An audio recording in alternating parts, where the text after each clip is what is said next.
a era de deixar a América Latina em segundo plano acabou. E olha, agora, mesmo a América Latina vai ser olhada com lupa pelo governo americano. Então, ele diz aí que os agentes, diplomatas da diplomacia dos Estados Unidos negligenciaram, né, o Ocidente por muito tempo. Chegou a hora de voltar a olhar para esses países. O Marco Rubio, que hoje é o secretário de Estado, é aquele cara que tem a caneta para cancelar os vistos, sabe? É esse cara aí. Fala pessoal, sejam bem-vindos! Começando mais um vídeo recheado de informações importantíssimas. Mas antes, inscreva-se agora mesmo no canal, deixe o seu like e compartilhe esse vídeo com o máximo de pessoas. Assim você vai estar me ajudando demais. Giro na tela e notícias a seguir.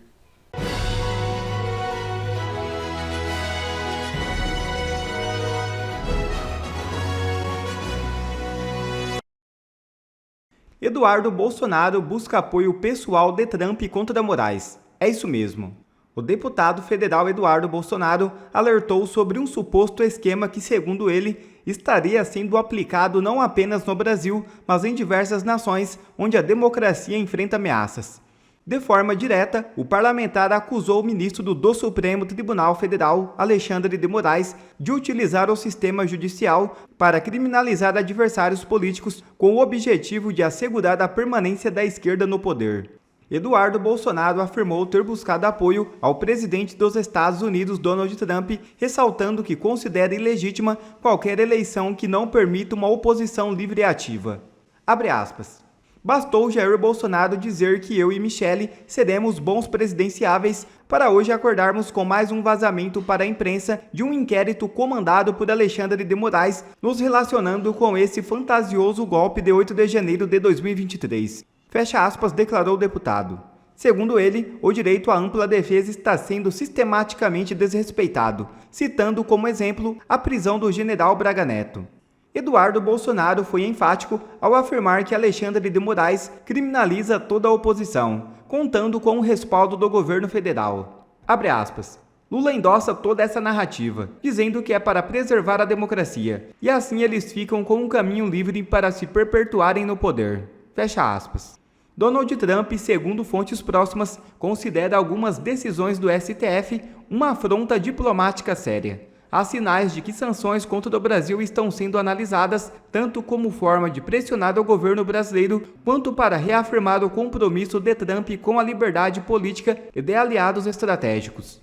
Saiu agora uma matéria no The Guardian sobre a vingança do Trump. E essa agenda de vingança, ele está dizendo aqui, chocou os funcionários. Inclusive aqueles insiders, aquelas pessoas que estão lá por dentro, infiltrados. Eles não acharam que ia ser tão ruim. É isso que está dizendo aí a manchete do The Guardian. E eu vou ler aqui para vocês o que diz essa matéria. Ela fala assim, que todos esperavam, né, alguma retaliação, mas o que está vindo é uma vingança intensa. Os trabalhadores do governo federal ficaram chocados com a reviravolta causada pelo retorno de Trump, em meio a sinais de que ele está empenhado em se vingar de uma burocracia que ele considera ser um deep state, que anteriormente o frustrou e o perseguiu. Desde que retornou à Casa Branca em 20 de janeiro, o presidente entrou em uma onda de vingança contra figuras do alto escalão que anteriormente o serviram, mas ganharam a sua inimizade ao menosprezá-lo ou criticá-lo em público. Ele retirou a proteção do serviço secreto de 3 funcionários da Segurança Nacional do alto escalão. John Bolton, até falei aqui dele, ex-conselheiro de Segurança Nacional, Mike Pompeo, que foi diretor e secretário de Estado e da CIA, e Brian Hook, ex-secretário, ex-assistente do secretário de Estado. embora todos sejam alvos de assassinato em uma lista de alvos do governo iraniano.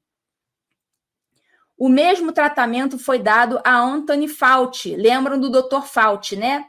Na época da emergência sanitária. O especialista em doenças infecciosas que irritou Trump depois de se juntar à força-tarefa da Casa Branca que enfrenta o vírus e que também enfrentou ameaças de morte. Trump também demitiu figuras de alto nível de funções governamentais por meio de mídia social e privou 51 ex-funcionários, a gente falou ainda há pouco, de inteligência de suas autorizações de segurança por desacreditarem relatórios sobre o laptop de Hunter Biden como possível desinformação russa. No entanto, enquanto os adversários mais conhecidos de Trump possivelmente esperavam uma medida de vingança, e em alguns casos, como o de Fauci, foram perdoados por Biden para protegê-los da acusação, uma vingança mais intensa pode ter sido sentida por funcionários públicos anônimos que estavam menos preparados. Ou seja, tinham esses funcionários públicos anônimos, é aquele pessoal que é desconhecido, mas faz parte do Deep State e permanecia lá infiltrado. E agora esse pessoal tá que não passa nem Wi-Fi. Eles não esperavam essa violência, né, no uso do poder por parte do Trump. E é isso aí. Eu não li o artigo todo não. Sobraram algumas partes que eu não li, mas vai ficar muito grande. Mas vocês entenderam, né? Vocês entenderam como é que a coisa está sendo vista por aqui. E realmente o bicho está pegando. O bicho está pegando. Ó, o Marco Rubio escreveu um artigo no Wall Street Journal, um artigo de opinião. E ele diz aí, olha, a era de deixar a América Latina em segundo plano acabou. E olha, agora, mesmo a América Latina vai ser olhada com lupa pelo governo americano. Então, ele diz aí que os agentes, diplomatas da diplomacia dos Estados Unidos negligenciaram, né, o Ocidente por muito tempo. Chegou a hora de voltar a olhar para esses países. O Marco Rubio, que hoje é o secretário de Estado, é aquele cara que tem a caneta para cancelar os vistos, sabe? É esse cara aí. Falou que vai olhar para a América Latina. É ele, Marco Rubio. Estão ligando Lé com Cré? Estão ligando? Estão ligando os pontinhos? Estou deixando claro? Ou precisa deixar mais claro? Eu acho que eu estou desenhando aqui, né? Aí, enquanto o Marco Rubio estava mandando esse recadinho para a América Latina no Wall Street Journal, enquanto isso, né, ao mesmo tempo, a Maria Elvira Salazar, sabe? Aquela que levantou a foto do Alexandre no Congresso americano, estava lá na Fox News, corroborando a mensagem do Rubio. Estava lá. Falando, realmente. A gente vai olhar, sim, para a América Latina. Inclusive, a origem dela é cubana. Ela conhece, sabe de ditadura. Não está nem um pouco satisfeita com a Alexandre. E isso eu vi com meus próprios olhos, porque eu fui na reunião com ela. Reunião promovida pelo Paulo Figueiredo. Ela não está gostando de nada do que está acontecendo no Brasil, não. Tá? Eu sou fonte primária, tá? Eu estava lá na reunião e ouvi direto dela falando. Saiu da boca dela. Eu sou fonte primária. Se não foi ninguém que me falou, fui eu que ouvi dela. Certo? Então, pessoal, se o Trump ele tivesse ganhado as eleições de 2020, se ele não tivesse sido garfado, eu acho que ele não teria se dado conta de certas coisas. Ele ter sido garfado em 2020, talvez tenha sido, assim, providencial para ele ter ficado esperto e estar fazendo isso agora. Talvez se ele tivesse realmente sido reeleito, ele ia levar as coisas ali e tal, ia estar tudo meio que dentro da normalidade, que ele já estava acostumado. Talvez ele não tivesse entendido, talvez não tivesse drenado o pântano durante o governo, um segundo governo. Mas ali as coisas aconteceram de forma muito graves para ele. Ele foi garfado, ele sofreu intenso assédio judicial, perseguição mesmo da justiça aqui nos Estados Unidos, nada que se compare ao que está acontecendo no Brasil. No Brasil é muito pior, mas aqui ele sofreu também. Então, é isso, né? Os bichos do pântano, eles continuariam boicotando o governo do Trump de dentro, se ele tivesse ganho em 2020. Mas como ele foi garfado, ele aprendeu a lição. E agora ele aprendeu como que ele deve tratar o Deep State. Para a gente terminar aqui, grupo da OEA virá ao Brasil para avaliar liberdade de expressão. Visita de 9 a 14 de fevereiro se dá em um contexto em que políticos da direita classificam decisões do STF como censura. A OEA passou os últimos anos recebendo petições dos brasileiros, inclusive da galera do 8 de janeiro, dos políticos, contra o Alexandre, por causa da censura no Brasil, liberdade de expressão, perseguição por motivos políticos, etc. e tal.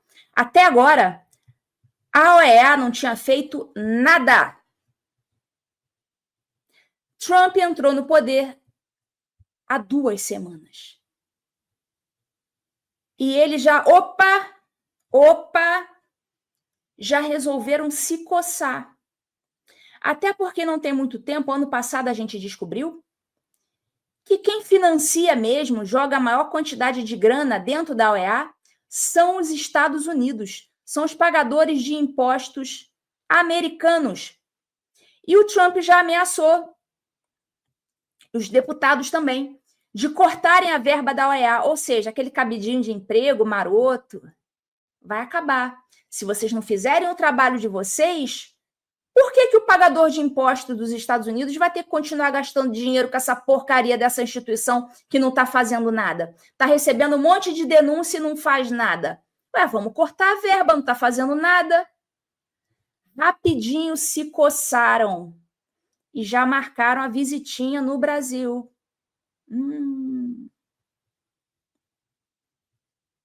Já pegaram a pipoca?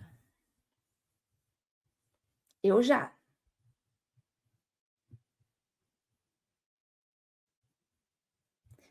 Tá. É ser muito inocente dizer que a visitinha da OEA no Brasil não tem nada a ver com a posse do Trump. É só uma mera coincidência, tá? É uma mera coincidência. Ameaçaram cortar a verba da OEA porque a OEA não estava fazendo nada, estava recebendo um monte de denúncia e não estava fazendo nada. Trump tomou posse, aí resolveram magicamente levantar o popô da cadeira e se movimentar. Bom, se vocês acham que isso é mera coincidência, tudo bem, não pode fazer nada. Eu não acredito nessas coincidências. Agora vão ter que mostrar, né, a que vieram, vão ter que mostrar serviço, vão ter que justificar esse dinheiro aí do pagador de impostos americano, vão ter que justificar o dinheiro que banca, né, o empreguinho deles na OEA. Vão ter que fazer alguma coisa. Agora a gente está olhando de lupa. E nova cúpula do Congresso pretende pressionar Lula por ministérios e emendas. Com popularidade em queda, presidente enfrenta resistência tanto na Câmara dos Deputados quanto no Senado. Eu queria te perguntar o seguinte: existe alguma diferença de perfil entre o Hugo Mota e o Arthur Lira? E se existe, essa diferença favorece ou dificulta a vida da direita na Câmara? Eu acredito que não há muita diferença entre o perfil dos dois. O que há uma diferença do cenário que está sendo formado agora. Nesse cenário dos primeiros 2 anos do governo Lula, nós tínhamos ali um governo que estava relativamente forte e tinha um controle muito fincado dentro do Congresso, né? Principalmente através das emendas e, de acordo com as pesquisas, né, a aprovação popular e tal. O que nós estamos vendo agora, e é isso que eu acho que é um fator que muitas pessoas não colocaram na equação na hora de formar uma opinião em relação à votação, à presidência da Câmara e do Senado. Nós estamos vendo escancaradamente o Centrão está abandonando o governo. Nós já tivemos aí declarações do Kassab, do Marcos Pereira, dizendo que, eu ri na hora, mas pelo menos ele disse, né, unir a direita contra Lula em 2026. Então nós temos aí o Kassab, que para mim é a personificação do centrão fisiológico mesmo, né? Não tem nada mais fisiológico do que o Kassab. Nós temos o Marcos Pereira, nós temos aí o Lira do PP fazendo uma declaração ontem, antes de ontem, né? Dizendo que ninguém quer ficar num barco que está afundando, que o Lula não tem cara, que não tem projeto de país, que está todo mundo pulando fora, dando uma clara a demonstração de que ele não tem a menor intenção de pegar nenhum ministério, apesar de eu saber que o Lula está tentando ali puxar o centro para mais alguns novos ministérios.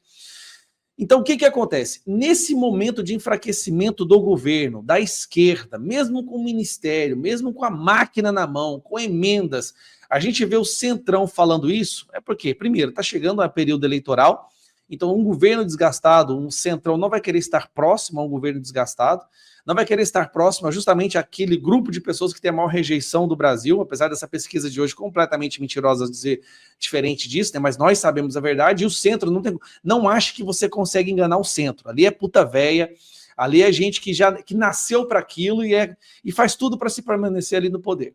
Então eles abandonam, a perspectiva de poder está indo para a direita. Eles sabem disso. Governo enfraquecido, perspectiva de poder indo para a direita. Muito mais provável agora eles cederem às demandas e às pautas justamente do grupo de direita. Mas é aquela coisa, eles estão abandonando o barco da esquerda e nós vamos fazer o que agora? Antagonizar o grupo que, na verdade, isso me dói ter que falar isso, sabe? Me dói, me parte o coração. Eles mandam em Brasília. Não adianta. Nós vamos ter que lutar muito ainda para mudar isso daí. E eu gostaria muito de fazer parte do grupo que consiga fazer com que essa mudança aconteça. E eu espero muito que em 2026 nós consigamos eleger mais deputados federais e mais senadores. Né? Tudo leva a crer que isso vai acontecer. Mas querendo ou não, esse pessoal manda. Agora, se a gente compra a briga com eles agora, então beleza, eu posso comprar essa briga, eu vou ficar muito bonito na fita, eu vou ter meu nome falado em tudo que é lugar e tal, mas eu sinto que eu estaria distanciando da possibilidade, não é nem a certeza, possibilidade de aprovar pautas importantes para nós. E quem me acompanha aqui, o Marco me acompanha há muito tempo, eu sou considerado lá dentro como um grande radical, aquele super extremista que manda, né, receita de bolo para a imprensa. Eu estou há 2 anos lá e eu percebo, se a gente quer avançar as nossas pautas, a gente quer ter pelo menos a possibilidade de conseguir algumas vitórias, esse é o momento de, querendo ou não, andar ou pelo menos falar com o centro para que ele se afaste cada vez mais da esquerda. Quer ver mais conteúdos como esse? Então inscreva-se agora mesmo no canal e ative o sininho das notificações. Assim você não perde mais nenhum conteúdo que é postado aqui no canal. E também já deixe o seu like para o YouTube ajudar a divulgar o nosso trabalho. Fico por aqui e que Deus abençoe a todos. Brasil acima de tudo e Deus acima de todos.